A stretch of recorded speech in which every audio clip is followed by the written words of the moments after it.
ಶ್ರೀ ಗುರು ರಾಘವೇಂದ್ರಾಯ ನಮಃ. ನಿತ್ಯಂ ಅಮ್ಮ ಮಗಳು ಯೂಟ್ಯೂಬ್ ಚಾನಲ್ಗೆ ಸ್ವಾಗತ. ಯಾರೆಲ್ಲ ಈ ವಿಡಿಯೋನ ನೋಡ್ತಿದ್ದೀರಾ ಅವ್ರಿಗೆಲ್ಲರಿಗೂ ನಾನು ನಮಸ್ಕಾರನ ತಿಳಿಸೋದಕ್ಕೆ ಇಷ್ಟಪಡ್ತೀನಿ. ಏನಪ್ಪ ಇದು ಇವರು ದೇವ್ರ ಮನೇಲಿ ವಿಡಿಯೋ ಮಾಡಿದೆ ಇಲ್ಲಿ ಮಾಡ್ತಿದ್ದಾರೆ ಅಂತ ಅಂದ್ಕೋಬೇಡಿ. ಯಾಕಂದರೆ ನಾನು ದೇವ್ರ ಮನೆಗೆ ಹೋಗೋ ಹಾಗಿರಲಿಲ್ಲ ಕಳೆದ 3 ದಿನಗಳಿಂದ. ಆದರೆ ನನಗೊಂದು ಅನುಭವ ಆಯಿತು, ಅದನ್ನು ಇವತ್ತು ಶೇರ್ ಮಾಡ್ಕೊಳ್ಳೋಣ ಅಂತ ಹೇಳಿ ಹಾಲಲ್ಲಿ ಕೂತ್ಕೊಂಡು ರಾಯರ ಮುಂದೆ ವಿಡಿಯೋ ಮಾಡ್ತಾಯಿದ್ದೀನಿ. ಈ ಗುರುವಾರ ನಮ್ಮ ಮನೆಯಲ್ಲಿ ರಾಯರಿಗೆ ಅಭಿಷೇಕ ಆಗಲಿಲ್ಲ. ಪೂಜೆ ತುಂಬ ಸಿಂಪಲ್ಲಾಗಿ ನನ್ನ ಮಗಳು ಮತ್ತು ಅವರ ಅಪ್ಪ ಸೇರಿಕೊಂಡು ಮಾಡಿಕೊಂಡ್ರು. ನನಗೆ ಗೊತ್ತಾಗಲಿಲ್ಲ ನಾನು ಗುರುವಾರ ಪೂಜೆ ಮಾಡೋಕ್ಕಾಗಲ್ಲ ಅನ್ನೋದು ನನಗೆ ತಿಳಿದಿರಲಿಲ್ಲ ಮುಂಚೆನೇ.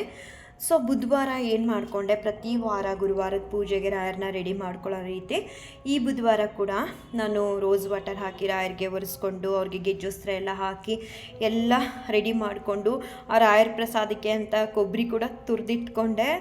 ನೋಡಿದ್ರೆ ನಾನು ದೇವ್ರ ಮನೆಗೆ ಹೋಗಾಗಿರಲಿಲ್ಲ. ಸ್ವಲ್ಪ ಬೇಸರ ಆಯಿತು. ಇಷ್ಟೆಲ್ಲ ಮಾಡಿ ನಾನು ಗುರುವಾರ ಅಭಿಷೇಕ ಮಾಡೋಕ್ಕಾಗಲಿಲ್ವಲ್ಲ ರಾಯರಿಗೆ ಅಂತ. ಅದಕ್ಕೂ ಮುಂಚೆ ಬುಧವಾರ ಎಲ್ಲ ಫುಲ್ ರಾಯರಿಗೆ ರೆಡಿ ಆದಮೇಲೆ ಎಂದಿನಂತೆ ಬುಧವಾರದ ಪೂಜೆ ಸಲ್ಲಿಸಿ ಅವ್ರಿಗೆ ನೈವೇದ್ಯ ಎಲ್ಲ ಮಾಡಿ ಒಂದು 10 ನಿಮಿಷಕ್ಕೆ ನನಗೆ ಗೊತ್ತಾಯಿತು ಈ ಥರ ನಾನು ಹೋಗಬಾರ್ದಿತ್ತು ದೇವ್ರ ಮನೆಗೆ ಅಂತ. ತುಂಬ ಅಂದ್ಕೊತಿದ್ದೆ, ಏನೋ ತಪ್ಪು ಮಾಡಿಬಿಟ್ನಪ್ಪ ನಾನು, ತುಂಬಾ ಮರುಗ್ತಿದ್ದೆ ನಾನು ಮಾಡಬಾರ್ದಿತ್ತೇನೋ ಬುಧವಾರ ಬೆಳಗಿನ ಜಾವದ ಪೂಜೆನ. ನನ್ನಿಂದ ಏನಾದರೂ ತಪ್ಪಾಗೋಯ್ತಾ ಅಂತ ಮನೆಯಲ್ಲಿ ನನ್ನ ಮಗಳು ನಮ್ಮ ಮನೆಯವರೊಂದಿಗೆಲ್ಲ ಹೇಳ್ಕೊಳ್ತಿದ್ದೆ, ಈ ಥರ ಆಗೋಗಿದೆ, ಏನು ಮಾಡೋದು, ರಾಯರಿಗೇನಾದರೂ ಬೇಜಾರಾಯ್ತೇನೋ ಅಂತ. ಆ ಸಮಯಕ್ಕೆ ಬುಧವಾರ ದೇವ್ರ ಮನೆ ಒಳಗಡೆಯಿಂದ ಒಂದು ಹೂ ಬೀಳ್ತು. ಏನೋ ಒಂಥರ ನನಗೆ ಸಮಾಧಾನ ಅನ್ನಿಸ್ತು. ಅಂದರೆ ನನ್ನ ಕಡೆಯಿಂದ ಯಾವುದೂ ತಪ್ಪಾಗಿಲ್ಲ ರಾಯರಿಗೆ ಅನ್ನೋದು ಅರ್ಥ ಆಯಿತು. ಏನೋ ಒಂಥರ ರಾಯರಿಂದ ನಮಗೆ ಒಂದು ಹೂ ಪ್ರಸಾದದ ಮೂಲಕ ಆಶೀರ್ವಾದ ಸಿಕ್ಕಿದ್ರೆ ಅವ್ರಿಗೆ ನಮ್ಮ ಪೂಜೆ ಇಷ್ಟ ಆಗಿದೆ ಅಂತ. ಸರಿ, ಅಲ್ಲಿಗೆ ಸಮಾಧಾನ ಆಯಿತು. ಮತ್ತು ಬುಧವಾರ ನನ್ನ ಮನೆಯವ್ರಿಗೆ ಹೇಳಿದೆ, ನೀವು ತುಳಸಿ ಹಾರ ಥರದ್ದು ಬೇಡ, ತುಂಬ ಸ್ಮಾಲ್ ಹುಕ್ಗಳಿದೆ ರಾಯರ ಫೋಟೋದಲ್ಲಿ ಹಾಕೋದಕ್ಕೆ ಕಷ್ಟ ಆಗುತ್ತೆ, ಒಂದು 10 ರೂಪಾಯಿಗೆ ತಂದು ಬಿಡಿಯಾಗಿ ಮಡಿಸಿ ಅಂತ. ಆದರೆ ಅವ್ರು ಏನು ಹೇಳಿದ್ರು ಕೇಳಲಿಲ್ಲ. ನೀನು ಮಾಡುವಾಗ ಮಾತ್ರ ಎಲ್ಲ ತಂದು ಮಾಡಬೇಕು, ನಾನು ಮಾತ್ರ ಬರೀ ಬಿಡಿ ತುಳಸಿ ತಂದು ಮಾಡಬೇಕಾ? ಇಲ್ಲ, ನಾನು ಹಾರ ತರ್ತೀನಿ ಅಂತ ಹೇಳಿ ತುಳಸಿ ಹಾರ ತಂದು ನನ್ನ ಮಗಳು ಅವರು ಸೇರಿಕೊಂಡು ಗುರುವಾರದ ಪೂಜೆ ಎಲ್ಲ ಮಾಡಿದ್ರು. ಹಾಗೆ ಪೂಜೆ ಮಾಡ್ತಿರ್ಬೇಕಾದ್ರೆ ನನ್ನ ಮಗಳಿಗೆ ನಮ್ಮ ಮನೆಯವ್ರಿಗೆ ರಾಯರು ಕೂಡ 1-2-3 ಬಾರಿನೇ ಆಶೀರ್ವಾದ ಮಾಡಿದ್ದಾರೆ ಗುರುವಾರ. ತುಂಬ ಸಂತೋಷ ಆಯಿತು. ಬುಧವಾರ ನಾನು ಈ ಥರ ನಾನು ದೇವ್ರ ಮನೆಗೆ ಹೋಗೋಂಗಿಲ್ಲ ಅಂತ ಗೊತ್ತಾದ ಮೇಲೆ ಮನೆ ಕೆಲಸ ಎಲ್ಲ ಮುಗಿಸಿ ಎಂದಿನಂತೆ ಪೀರಿಯಡ್ಸ್ ಆದಾಗ ಒಬ್ಬೊಬ್ಬರಿಗೆ ಒಂದೊಂದು ಪ್ರಾಬ್ಲಮ್ ಇರುತ್ತೆ. ಕೆಲವ್ರಿಗೆ ಹೊಟ್ಟೆ ನೋವು ಬರುತ್ತೆ, ಕೆಲವ್ರಿಗೆ ಕಾಲು ನೋವು ಬರುತ್ತೆ. ಏನಂದರೆ ಮನೇಲಿ ಏನೇ ಆಗಲಿ ಮನೆ ಕೆಲಸಗಳು ಫುಲ್ ಕಂಪ್ಲೀಟ್ ಆಗೋವರೆಗೂ ನಾನು ರೆಸ್ಟ್ ಮಾಡೋದಕ್ಕೆ ಹೋಗಲ್ಲ. ಎಲ್ಲ ಕಂಪ್ಲೀಟ್ ಆದಮೇಲೆ ರೆಸ್ಟ್ ಮಾಡ್ತಿದ್ದೆ. ನಾನು ಬೇರೆ ದಿನಗಳಲ್ಲಾದರೆ ದೇವ್ರ ಮನೆ ಮುಂದೆನೇ ಮಲಗ್ತಿದ್ದೆ. ಬಟ್ ಈ ಸಲ ಸೋಫಾ ಮೇಲೆ ಹಾಗೆ ಕಾಲು ಇಟ್ಕೊಂಡು ತುಂಬ ಟಯರ್ಡ್ ಆಗ್ತಿತ್ತು, ಮಲಗಿಬಿಟ್ಟೆ. ನನಗೆ ಆ ಥರ ಡೇಟ್ ಆದಾಗ ಕಾಲು ಸೆಳ್ತಾ ಬರುತ್ತೆ. ಮಲಗಿದ್ದೀನಿ, ತುಂಬ ಕಾಲು ಸೆಳ್ತಾ. ನನಗೆ ಹೆಂಗೆ ಬೆಳಿಗ್ಗೆನೇ ಒಂಥರ ಬೇಜಾರಾಗೋಯ್ತು. ಎಲ್ಲ ರೆಡಿ ಮಾಡಿಕೊಂಡೆ, ಗುರುವಾರ ರಾಯರಿಗೆ ಅಭಿಷೇಕ ಮಾಡೋಕ್ಕಾಗಲ್ವಲ್ಲ ಅನ್ನೋದೊಂದು ಕಡೆ ನೋವಿತ್ತು, ಜೊತೆಗೆ ಕಾಲು ಬೇರೆ ನೋಯ್ತಿತ್ತು. ಮಲಗಿದಾಗ ಏನಾಯಿತು ಅಂದರೆ, ಅಳ್ತಾ ಮಲಗಿದ್ದೀನಿ. ಈ ಸೋಫಾ ಸೈಡು ರಾಯರು ಫೋಟೋದಲ್ಲಿ ಬರ್ತಾರೆ. ಅವತ್ತು ನಾನು ಫಸ್ಟ್ ಡೇ ಪೀರಿಯಡ್ಸ್ ಆಗಿ ನಾನು ಏನಿದು, ನಾನು ಏನಾದರೂ ಭ್ರಮೆನ ಇದು ಅಂತ ನಿದ್ದೆಯಿಂದ ಎಚ್ಚರ ಆಗ್ತೀನಿ. ಸ್ವಲ್ಪ ಜ್ವರ ಕೂಡ ಬಂದಂಗಾಗಿತ್ತು ನನಗೆ ಆ ಕಾಲು ಸೆಳೆತಕ್ಕೆ. ಆಮೇಲೆ ಇಲ್ಲ ಅಂದ್ಕೊಂಡು ಇದೇನೋ ನಾನು ತುಂಬ ಕನ್ವರಿಸ್ತಿದ್ದೀನಲ್ಲ, ಅದಕ್ಕೆ ಈ ಥರ ಆಗ್ತಿದೆಯೇನೋ ಅಂದ್ಕೊಂಡು ಮತ್ತೆ ನಿದ್ದೆಗೆ ಹೋಗ್ತೀನಿ. ತುಂಬ ಡೀಪ್ ನಿದ್ದೆ ಮಾಡ್ತಿದ್ದೆ. ಕಾಲು ನೋವು ಜೊತೆಗೆ ಒಂದು ಕಣ್ಣಲ್ಲಿ ನೀರು ಬರ್ತಿದೆ, ಫೀವರ್ಗೂ ಕೂಡ.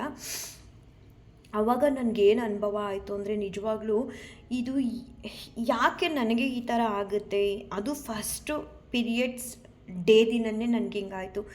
ಏನಂದರೆ ಕನಸಲ್ಲಿ ನನ್ನ ದೇವ್ರ ಮನೆ ಫುಲ್ಲು ರಾಯರು, ಶ್ರೀರಾಮ, ಆಂಜನೇಯ, ನನ್ನ ದೇವ್ರ ಮನೇಲಿ ಏನಿದೆ ಅಷ್ಟು ದೇವರು ಜೊತೆಗೆ ನಾನು ಕೂತಿದ್ದೀನಿ. ನಾನು ಪ್ರತಿ ಸಲ ದೇವ್ರ ಮನೆಗೆ ಹೋಗಿ ಹೊರಗಡೆ ಬರುವಾಗ ಒಂದು ಮಾತು ಹೇಳ್ಬರ್ತೀನಿ ರಾಯರಿಗೆ, ರಾಯರೇ ನನ್ನಿಂದ ಏನಾದರೂ ತಪ್ಪಾಗಿಬಿಟ್ಟಿದ್ರೆ ಕ್ಷಮಿಸಿ ನನ್ನನ್ನು ಅಂತ ಹೇಳಿ ಅಚ್ಯುತಾಯ ಅನಂತಾಯ ಗೋವಿಂದಾಯ ನಮಃ ಅಂತ ಹೇಳಿ ಹೊರಗಡೆ ಬರ್ತೀನಿ. ಅದು ಹೇಳೋದಕ್ಕೂ ಮುಂಚೆ 2 ಬಾರಿ ಕೇಳ್ತೀನಿ, ನನ್ನಿಂದ ಏನಾದರೂ ತಪ್ಪಾದರೆ ಕ್ಷಮಿಸ್ಬಿಡಿ, ತಿಳಿದೇ ತಪ್ಪು ಮಾಡಿದರೆ ಅಂತ ಕೇಳ್ಕೊಳ್ತಿರ್ತೀನಿ. ಅದೇ ಥರ ಕನಸಲ್ಲಿ ನನಗೆ ಜ್ವರ ಒಂದು ಕಡೆ, ಕಾಲು ನೋವು. ಅದೇ ಟೈಮಲ್ಲಿ ಕನಸಲ್ಲಿ ನನ್ನ ದೇವ್ರ ಮನೇಲಿ ನಾನು ಕೂತ್ಕೊಂಡು ದೇವ್ರ ಮುಂದೆ ಈ ಥರ ಕೇಳ್ಕೊಳ್ತಾ ಇದ್ದೀನಿ, ಮತ್ತು ಎಲ್ಲ ದೇವ್ರುಗಳು ತುಂಬ ಚೆನ್ನಾಗಿ ಕಾಣಿಸ್ತಿದೆ ನನಗೆ. ಆಮೇಲೆ ಒಂಥರ ಎಚ್ಚರ ಆದ ಒಂದು 5-6 ನಿಮಿಷಕ್ಕೆ ಸ್ವಲ್ಪ ಕಾಲು ನೋವು ಕೂಡ ರೆಸ್ಟ್ ಮಾಡಿದ್ಮೇಲೆ ಒಂದು 2 ಅವರ್ಸು ಕಮ್ಮಿ ಅಂತ ಅನ್ಸೋದಕ್ಕೆ ಶುರುವಾಯಿತು. ಸರಿ, ನಾನು ಅನ್ಕೋತಿರ್ತೀನಿ ರಾಯರನ್ನ ನೆನ್ಪು ಮಾಡ್ಕೋಬಾರ್ದು ಅಂತ. ನಾನು ಎದ್ದು ಒಂದು ಸ್ವಲ್ಪ ಹೊತ್ತು ಆದಮೇಲೆ ನಾನು ರಾಯರನ್ನ ಕನಸಲ್ಲಿ ಕಂಡಂಗೆ ಆಯ್ತಲ್ಲ ಅಂತ ರೀಕಾಲ್ ಮಾಡ್ತೀನಿ. ನನಗೆ ಕನಸು ಬಂದಿದ್ದು ನಿಜ. ಏನಿದು ಆಶ್ಚರ್ಯ! ಹೌದು, ನನಗೂ ಕೂಡ ಗೊತ್ತು ನಾವು ಪೀರಿಯಡ್ಸ್ ಆದಾಗ ರಾಯರ ಮುಂದೆ ಹೋಗಬಾರ್ದು ಅಂತ. ಆದರೆ ಹೇಗೆ ಸಾಧ್ಯ? ನಾನು ಫಸ್ಟ್ ಪೀರಿಯಡ್ ಡೇ ದಿನವೇ ರಾಯರು ನನ್ನ ಕನಸಲ್ಲಿ ಬಂದ್ರಲ್ಲ, ಇದು ಹೇಗೆ ಸಾಧ್ಯ? ಕನಸಲ್ಲಿ ಬರೋದಕ್ಕೂ ಮುಂಚೆ ಒಂದು ಫೋಟೋ ನನಗೆ ಸೋಫಾ ಹತ್ತಿರ ಬಂದಂಗೆ ಆಯಿತು. ಏನಿದು? ನನಗೆ ನಿಜವಾಗ್ಲೂ ಅರ್ಥ ಆಗದೆ ಇರೋದು ಅಂದರೆ ಇದು ಫಸ್ಟು ಟೈಮ್ ಅಲ್ಲ. ನಾನು ಪೀರಿಯಡ್ಸ್ ಆದಾಗೆಲ್ಲ ನನಗೆ ಕನಸಲ್ಲಿ ರಾಯರು ಒಂದು 2-3 ಬಾರಿ ಕಂಡಿದ್ದಾರೆ. ಅದು ಯಾವಾಗ ಅಂದರೆ 3ನೇ ದಿನ 2ನೇ ದಿನ ಆದಾಗ.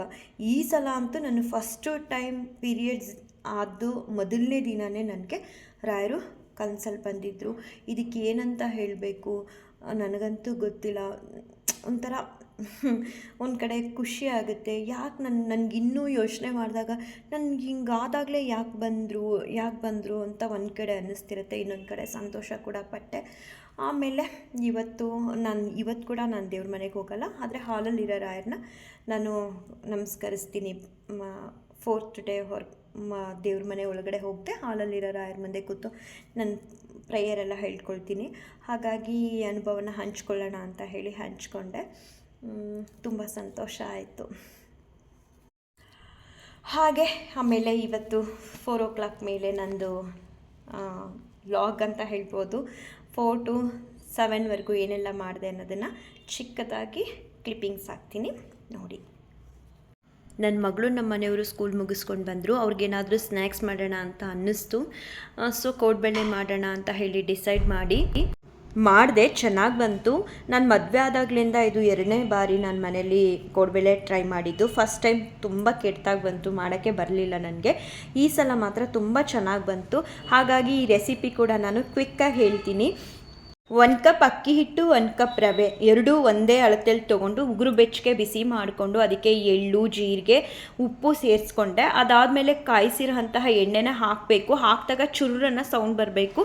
ಹಾಕಿ ಸ್ವಲ್ಪ ಮಿಕ್ಸ್ ಮಾಡ್ಕೊಂಡ್ಮೇಲೆ ಮಿಕ್ಸಿಗೆ ಕೊಬ್ಬರಿ ಮತ್ತು ಇದು ರಾಯರಿಗೆ ಅಂತ ತುರಿದಿಟ್ಕೊಂಡಿದ್ದು ಕೊಬ್ಬರಿ, ಕಡಲೆ ಮತ್ತು ಕರಿಬೇವಿನ ಸೊಪ್ಪು, ಅಚ್ಕಾರದ ಪುಡಿ ಹಾಕಿ ರುಬ್ಬಿ ಸ್ವಲ್ಪ ಮಿಕ್ಸಿ ಜಾರ್ಗೆ ನೀರು ಹಾಕ್ಕೊಂಡು ರುಬ್ಬಿರೋದ್ರ ಜೊತೆಗೆ ಕಲಸಿ ಇಟ್ಕೊಂಡೆ. ಏನು ಅರ್ಧ ಗಂಟೆ 10 ನಿಮಿಷ ಅಂತ ಎಲ್ಲ ನೆನೆಯೋಕ್ಕೆ ಬಿಡಲಿಲ್ಲ. ತಕ್ಷಣ ಶೇಪ್ ಮಾಡಿಕೊಂಡು ಕೋಡ್ಬೆಳೆದನ್ನು ಎಣ್ಣೆಗೆ ಬಿಟ್ಟು ಕರೆದು ತೆಗೆದೆ. ತುಂಬ ಚೆನ್ನಾಗಿತ್ತು. ಖುಷಿ ಆಯಿತು ಚೆನ್ನಾಗಿ ಬಂತಲ್ಲ ಅಂತ. ಯಾವುದೇ ಒಂದು ಅಡುಗೆನೂ ನಾವು ಮಾಡಿದಾಗ ಟೇಸ್ಟು ಚೆನ್ನಾಗಿ ಬಂದರೆ ಖುಷಿ ಆಗುತ್ತೆ. ಇದು ಕೂಡ ಚೆನ್ನಾಗಿ ಬಂತು.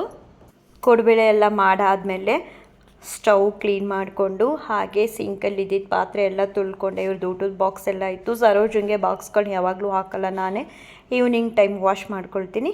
ಸೊ ಪಾತ್ರೆ ಎಲ್ಲ ವಾಶ್ ಮಾಡಿ ಸ್ಟವ್ ಎಲ್ಲ ಒರೆಸಿ ಅಡುಗೆ ಮನೆ ಕ್ಲೀನ್ ಆಯಿತು. ನನಗೆ ಏನೇ ಅಡುಗೆ ಮಾಡಿ ಆ ತಕ್ಷಣ ಎಲ್ಲ ಕ್ಲೀನ್ ಮಾಡಿ ಇಟ್ಬಿಡಬೇಕು ಅಡುಗೆ ಮನೆನ.